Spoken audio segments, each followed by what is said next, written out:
Phone மூலமாக இணையதள மோசடிகள் பல நடந்து கொண்டிருக்கு. பல்வேறு விதமான மோசடிகளை பற்றி நாங்கள் உங்களுக்கு தகவல் சொல்லிட்டு இருக்கிறோம். சமீபமாக இப்போ புதியதாக வந்திருக்கிற ஒரு இணையதள மோசடி எலக்ட்ரிசிட்டி பில் மோசடி அப்படின்னு நம்ம சொல்லலாம். உங்களுக்கு ஒரு மெசேஜ் வருங்க, இந்த மாதிரி நீங்கள் எலக்ட்ரிசிட்டி பில் கட்டலை, அப்டேட் ஆகலை, எனவே இன்னைக்கு இரவு 10:30 மணிக்கு உங்களுடைய மின்சாரம் தடை பண்ணிடுவோம், அதை கட் பண்ணிடுவோம் அப்படின்னு மெசேஜ் வரும். நீங்கள் ஏற்கனவே கட்டிட்டீங்கன்னா அதனுடைய ஸ்க்ரீன்ஷாட் அனுப்புங்க, இல்லாட்டி நீங்கள் இபியில் பேசுங்க, இல்லாட்டி இந்த குறிப்பிட்ட நம்பரை காண்டாக்ட் பண்ணுங்க அப்படின்னு வரும்.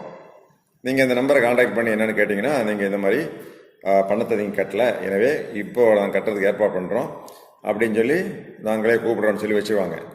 அப்புறம் மின்சார வாரியத்திலேருந்து வளங்களை கூப்பிட்டு உங்கள் எல்லா விவரமும் சொல்லுவார். உங்கள் நம்பரு, உங்கள் அக்கௌண்ட் நம்பர், எவ்வளோ பணம் கட்டினீங்க, என்ன எது முன்னாடி போன வாரம் கட்டியிருக்கு, ஆனால் இன்னும் அப்டேட் ஆகலை, எனவே ஒரு ஆப்பை நீங்கள் டவுன்லோட் பண்ணுங்கள், அதன் மூலமாக 10 ரூபா மட்டும் இன்றைக்கி மட்டும் கட்டிக்கோங்க, அதன் அடிப்படையில் உங்களுக்கு நாங்கள் மின்சாரத்தை இணைச்சிடுறோம், இந்த பிரச்சனை வராது அப்படின்னு சொல்லி உங்களை ஒரு ஆப்பை டவுன்லோட் பண்ணுவாங்க.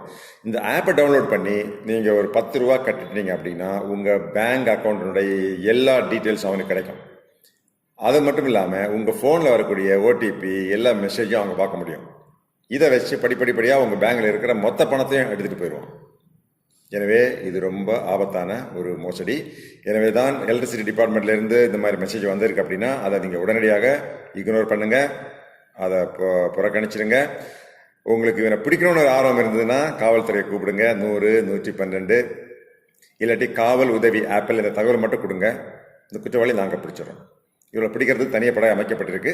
ஆனால் பணம் உங்களுக்கு ஏமாந்தப்பட்ட பணம் இந்திய நாட்டில் இருந்தால் கூட நாங்கள் உடனே பிடிச்சிருவோம், வெளிநாடுகளுக்கு கூட இது போயிடும். எனவே மீண்டும் இந்த பணம் உங்களுக்கு திருப்பி வரும்ன்றதுக்கு இந்த நிச்சயமும் கிடையாது. எனவே தான் பொதுமக்களை நாங்கள் மீண்டும் மீண்டும் விழிப்புணர்வு ஏற்படுத்துகிறோம். இந்த எலக்ட்ரிசிட்டி பில் மோசடியில் நீங்கள் கவனமாக எச்சரிக்கையாக இருக்க காவல்துறை சார்பாக வேண்டி கேட்டுக்கொள்கிறோம்.